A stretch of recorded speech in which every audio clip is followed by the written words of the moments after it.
સંધાન all Gujarat integrated classroom. સેટેલાઇટના માધ્યમથી જોડતી કડી એટલે સંધાન.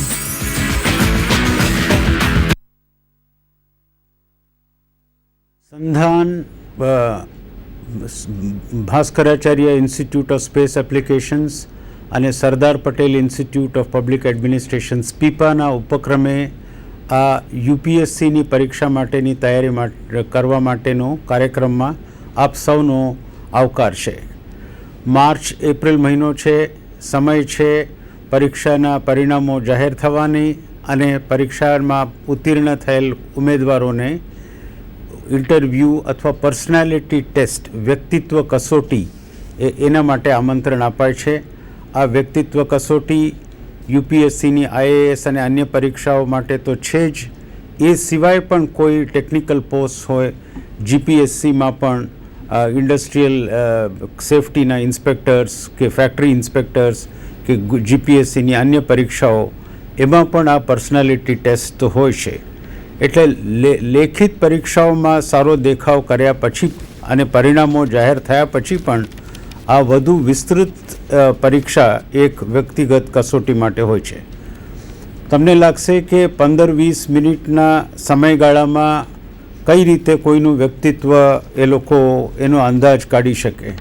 શક્ય છે, આટલા વર્ષોના અનુભવથી એ લોકો યુપીએસસી અથવા જીપીએસસીના જે સિલેક્શન કમિટીમાં બેઠા હોય, એના મેમ્બર્સ હોય, સભ્યો હોય, એ સમય દરમિયાન વિદ્યાર્થીઓના અનેક લાક્ષણિકતાઓ વ્યક્તિત્વ બાબતમાં પારખી લઈ શકતા હોય છે.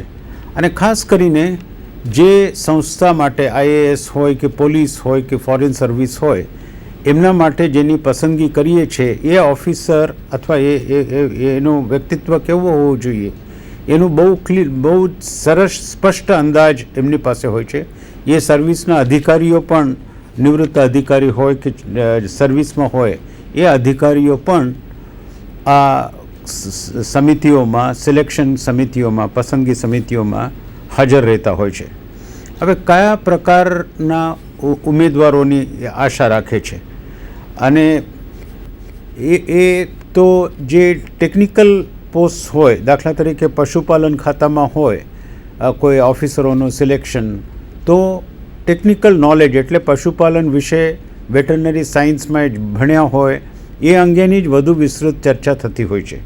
પણ આ યુપીએસસીની જે પરીક્ષા છે એમાં તો 16 કે 17 વિવિધ સર્વિસીસ છે. Railway accounts, postal accounts, defence estate service અને ઇન્ડિયન ઇન્ફોર્મેશન સર્વિસ અને પોંડિચેરી સિવિલ સર્વિસ વગેરે 16-17 સર્વિસીસ બાબતમાં, એ સિવાય કસ્ટમ્સ, ઇન્કમ ટેક્સ વગેરે. તો આ દરેક સર્વિસીસ માટે અલગ અલગ ઇન્ટરવ્યૂ રાખવાના બદલે એક કોમન ઇન્ટરવ્યૂ આ યુપીએસસી આઈએએસની પરીક્ષા એટલે સિવિલ સર્વિસ એક્ઝામિનેશન માટે રાખતી હોય તે. એમાં વિષયની જાણકારી જરૂરી તો હોય છે, પણ એટલું જરૂર નથી, કારણ મેઇન્સની પરીક્ષામાં અને પ્રિલિમ્સની પરીક્ષામાં એની સંપૂર્ણ કસોટી તો થઈ ગઈ છે. એટલે એ અંગે બહુ વિસ્તૃત પ્રશ્નો પૂછે એ આ યુપીએસસીનો હેતુ હોતો નથી. એકાદ બે કરંટ અફેર્સ ના આધારિત પ્રશ્નો પૂછે, પણ અદ્યતન માહિતી પોતાના વિષય બાબતમાં અથવા પોતે પરીક્ષામાં જે વિષય એમણે આપ્યું હોય એ વિષય બાબતમાં, ગુજરાતી સાહિત્ય દાખલા તરીકે તમે આપ્યું હોય તો કરંટ લેખકો કોણ છે, કોને અવોર્ડ મળેલું, એની કવિતા કે એકાંકીની વિશેષતાઓ શું છે, એ બાબતના પ્રશ્નો આવી શકે. મુખ્યત્વે આસપાસમાં જે બનાવો બની રહ્યા છે એ બનાવો અંગે વધુ પૂછવા કરતાં એના તારણોનું, લક્ષણોનું, એનું નિદાન કેવી રીતે કરાય, એમાંથી શું આપણે કરવા પાત્ર છે અને ઉપચાર પણ અને કયા પગલાં લઈ શકાય એ બાબતો ખાસ આ પર્સનાલિટી ટેસ્ટમાં લેવાય છે. આંતરમુખી હોય કે બહુર્મુખી એટલે ઇન્ટ્રોવર્ટ હોય કે એક્સ્ટ્રોવર્ટ હોય, પણ પબ્લિક સર્વિસમાં તો પ્રજા સાથે, પ્રજાના પ્રતિનિધિઓ સાથે, અનેક અન્ય વર્ગો સાથે એકબીજા સાથે આપ-લે કરવાનું એક લાક્ષણિકતા તો દરેકને જોઈએ છે. એટલે વધતા ઓછા પ્રમાણમાં પણ પોતે તમારા વિચાર સચોટ રીતે તમે રજૂ કરી શકો અને તમે આપેલા વિચારોને વળગી રહી શકો, એ બાબતો ખાસ આની અંદર જોવાના હોય છે. અને સારા વિષયના જ્ઞાન કરતાં પણ આસપાસમાં જે બનાવો બની રહ્યા છે એનાથી સતર્ક રહીએ, એ યુપીએસસીનું મહત્ત્વનું છે. એટલે એની તૈયારી કરતી વેળાએ પ્રતિષ્ઠિત છાપાઓ હિન્દુ છે, ઇન્ડિયન એક્સપ્રેસ છે, એ સિવાય સામયિકો ઇન્ડિયા ટુડે કે ફ્રન્ટલાઇન કે કુરુક્ષેત્ર વગેરે, જ્યાં કોઈ બાબતોની વધુ ઊંડાણમાં વિશ્લેષણ હોય, એ ખાસ જરૂર છે. અને એ આપણે જોઈશું આ ટોક દરમિયાન.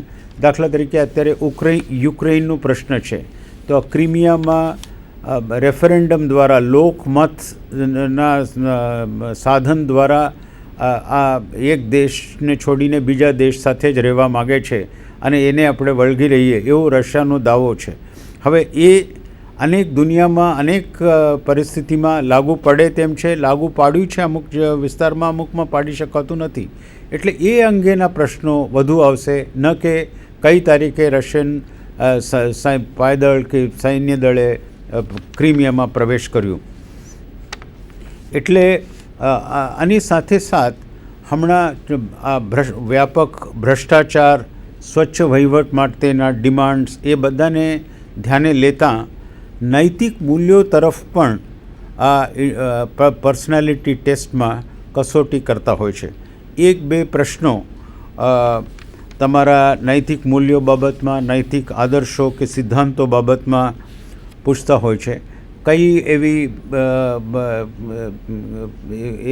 એવું બની શકે કે તમારા કારકિર્દીને ઊંચું લાવવા માટે, ઉજ્જવળ રાખવા માટે તમે અમુક શોર્ટકટ્સ લેવા માગતા હોય, અથવા ઘણીવાર આપણે કહેતા હોઈએ છીએ કે ગમે તે ભોગે પણ આપણે આ કરીશું.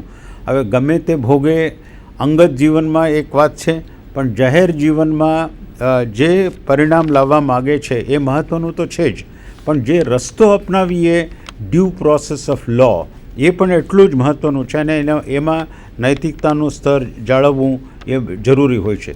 દાખલા તરીકે સ્ત્રી ભ્રૂણ હત્યા, અથવા અસાધ્ય બીમારીમાં પીડાતો કોઈ હોય અને પોતાનો જીવ લેવા માગે, તો એ નૈતિક છે કે કેમ, એવા પ્રશ્નો પણ પૂછી શકાય છે. એટલે 20-25 મિનિટ જે આ ઇન્ટરવ્યૂ માટે નિર્ધારિત હોય છે, અને યશસ્વી રીતે તમે આ જો પસાર કરી શકો પ્રશ્નો, અને પ્રશ્નો ઉપરાંત પણ આ તમારો હાવભાવ, તમે જે રીતે પ્રશ્નોનો જવાબ આપો, અને ન આવડે ત્યારે સ્પષ્ટ રીતે મને આવડતું નથી એમ કહેવાનું, આ બધી બાબતો જે છે, અને તમારું હાવભાવ, અને તમે કઈ રીતે પ્રેઝન્ટ થાઓ છો, એટલે પ્રસ્તુત થાઓ છો, તો એ બધી બાબતો તમારા પર્સનાલિટી ટેસ્ટ એટલે વ્યક્તિગત કસોટીમાં તમે યશસ્વી થવા માટેના આ બાબતો ધ્યાનમાં રાખવા પાત્ર છે. આ બહુ જરૂરી એટલા માટે છે કે ઘણીવાર લેખિત પરીક્ષાઓમાં સારા માર્ક્સ મેળવ્યા છતાં આ વ્યક્તિગત કસોટીમાં સારો દેખાવ ન કરવાથી સિલેક્શનથી બહાર થઈ જવાય છે. અને એનાથી ઉલટ લેખિત પરીક્ષામાં તમારો દેખાવ સાધારણ હોય અને જસ્ટ ક્વોલિફાઈડ થયા હોય, પણ ઇન્ટરવ્યૂમાં બહુ જ સારા માર્ક્સ આવે તો તમારા મનપસંદગીના સર્વિસ, મનપસંદગીના રાજ્યો એ પણ તમે મેળવી શકો છો. એટલે ઇન્ટરવ્યૂ લાસ્ટ સ્ટેજ છે, પણ સૌથી મહત્ત્વનો સ્ટેજ પણ છે. આપણે જરા એની વિગતસર જોઈ જઈશું યુપીએસસીને ખાસ ધ્યાનમાં રાખીને. તો પ્રિપેરિંગ ફોર ઇન્ટરવ્યૂઝ, એક તો 4-5% જેટલા જ ઇન્ટરવ્યૂ સુધી પહોંચી શકે. આ વર્ષે લગભગ 2.5-3 લાખ પ્રિલિમ્સમાં બેઠા, પણ એમાંથી ફક્ત 3,000 મેઇન્સમાં બેઠા, ને એમાંથી 3,000ને જ ઇન્ટરવ્યૂમાં બોલાવ્યા છે. એટલે એનું પર્સન્ટેજ બહુ જ લો છે. પ્રિલિમ્સમાંથી મેઇન્સમાં આવવાના અને મેઇન્સમાંથી ઇન્ટરવ્યૂ સુધી આવવાના. પણ ઇન્ટરવ્યૂમાં એક વખત ક્વોલિફાય થઈ જાય એટલે 2500 કે 1500ને બોલાવીને 500 કે 900 જેટલા, એટલે 33% કમસે કમ, એટલે દર 3 ઉમેદવારોમાંથી એક ઉમેદવારની ફાઇનલ પસંદગી તો થઈ જતું હોય છે. એટલે ઇન્ટરવ્યૂ સ્ટેજ એટલે તમે ઓલમોસ્ટ પહોંચી ગયા એમ કહી શકાય, પણ પહોંચ્યા પછી ત્રણમાંથી ફક્ત એકનું સિલેક્શન થાય છે. એટલે સતર્ક અને સુસજ્જ રહેવું જોઈએ. યુપીએસસી શું અપેક્ષા રાખે છે એ એમના નોટિફિકેશનમાં જ એની વિગત છે. એ કહે છે કે કોઈ વિષયનું સ્પેશિયલાઇઝ નોલેજ અમે તમારી પાસેથી અપેક્ષા રાખતા નથી, પણ તમે જે વિષય ભણ્યા કોલેજમાં અને જે વિષય યુપીએસસીમાં ઓફર કર્યા અને એ વિષયમાં જે ગતિવિધિ થઈ રહી છે આસપાસમાં, આપણા દેશમાં, આપણા રાજ્યમાં અને અન્ય દેશોમાં, એનાથી તમે વાકેફ રહેવું જોઈએ. દાખલા તરીકે ગુડ ગવર્નન્સ છે, જાહેર વહીવટ, લોક પ્રશાસન જો તમે લીધું હોય તો અત્યારે ગુડ ગવર્નન્સ અતિ મહત્ત્વનો સબ્જેક્ટ છે. અનેક દેશોમાં વર્લ્ડ બેંક એ આગ્રહ રાખે છે.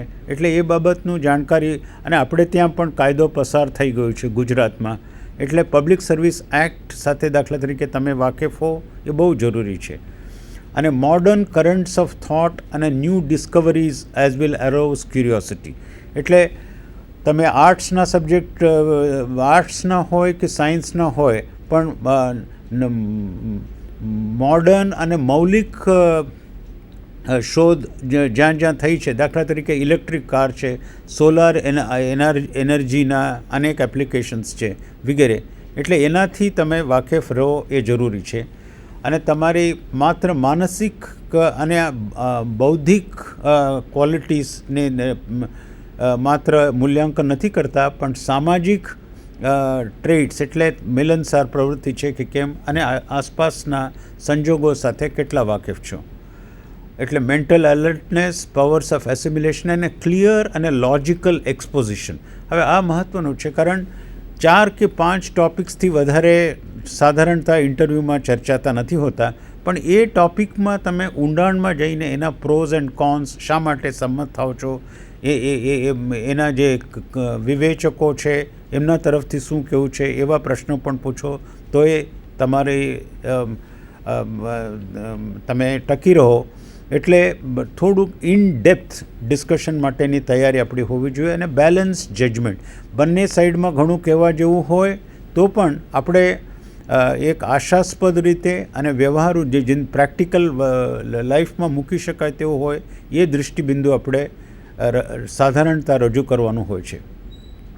અને સોશિયલ કોહિશન અને લીડરશિપ ક્વોલિટીઝ, એટલે સમાજમાં અલગ અલગ વિભાગો છે, ભાષાના આધારે, પ્રાંતોના આધારે, ધાર્મિક લાગણીઓ, ધાર્મિક કારણોસર છે.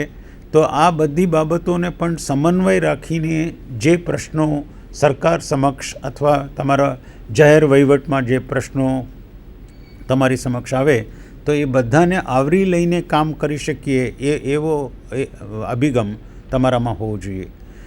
ખરેખર આ ટેસ્ટ તો કોઈ ક્રોસ એક્ઝામિનેશન જેવું નથી. એટલે તમે કહો તો શાના માટે કહો છો, કઈ રીતે કહો છો, શાના આધારે કહો છો, એવા પ્રશ્નો જે વકીલો કોર્ટમાં પૂછતા હોય એવું નથી હોતું.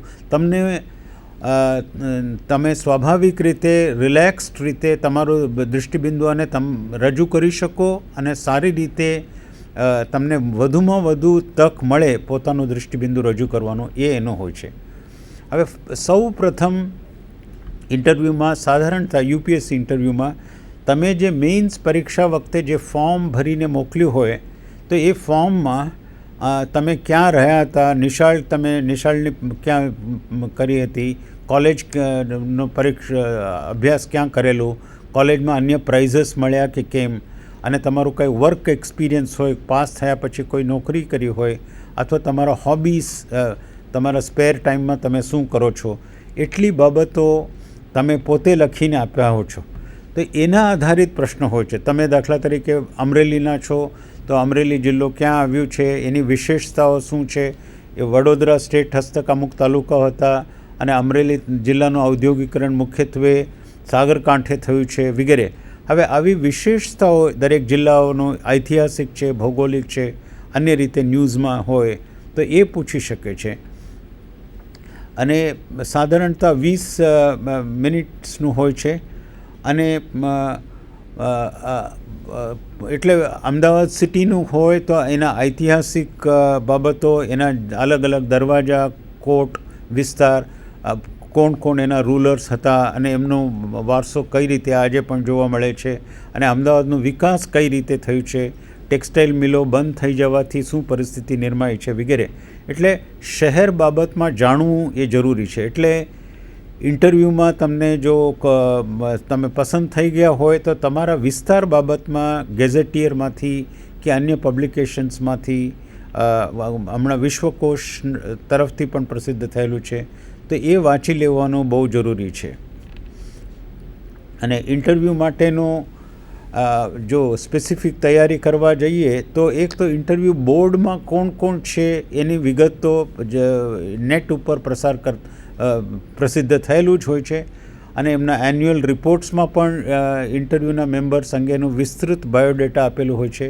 અને અન્ય પબ્લિશ સોર્સસમાં પણ, દાખલા તરીકે કોઈ યુજીસીના ચેરમેન હોય કે માજી ચેરમેન રહ્યા હોય તો એની બાબતમાં પણ હોય. એટલે આ ઇન્ટરનેટને કન્સલ્ટ કરીને એમના ખાસિયત આપણે જાણી લેવું જરૂરી છે. દાખલા તરીકે કોઈ સમાજશાસ્ત્રી હોય તો સમાજશાસ્ત્ર બાબતમાં પ્રશ્નો આવી શકે. એમને કરેલું કામ કોઈ વિસ્તારનું હોય અને એનો ટૂંકો અહેવાલ આપણને મળી શકે. મોટું રિસર્ચ સંશોધન કરવાની જરૂર નથી. 2 કે 3 પેરેગ્રાફ્સ જેટલું પણ એ બાબતમાં જાણી લઈએ તો એ આપણી તૈયારીના ભાગરૂપે ઉપયોગી નીવડશે. હવે છે ડ્રેસ કેવી રીતે પહેરવાનું. હવે ડ્રેસ તો આપણે ઇન્ટરવ્યૂ માટે સારામાં સારું તો પહેરીએ, પણ ભભકદાર બહુ જ ઇન્ટરવ્યુઅર્સનું ધ્યાન તમારા ડ્રેસ પાછળ રહે એવું ન હોવું જોઈએ. પ્લેન શર્ટ્સ અને મેન કેન્ડિડેટ્સ માટે તો સૂટ પહેરે આઈએએસ જેવા એક્ઝામિનેશન માટે, એ બહુ જરૂરી છે. અને ગુડ ડ્રેસ તો બરાબર છે, પણ અંદર તમે અંદર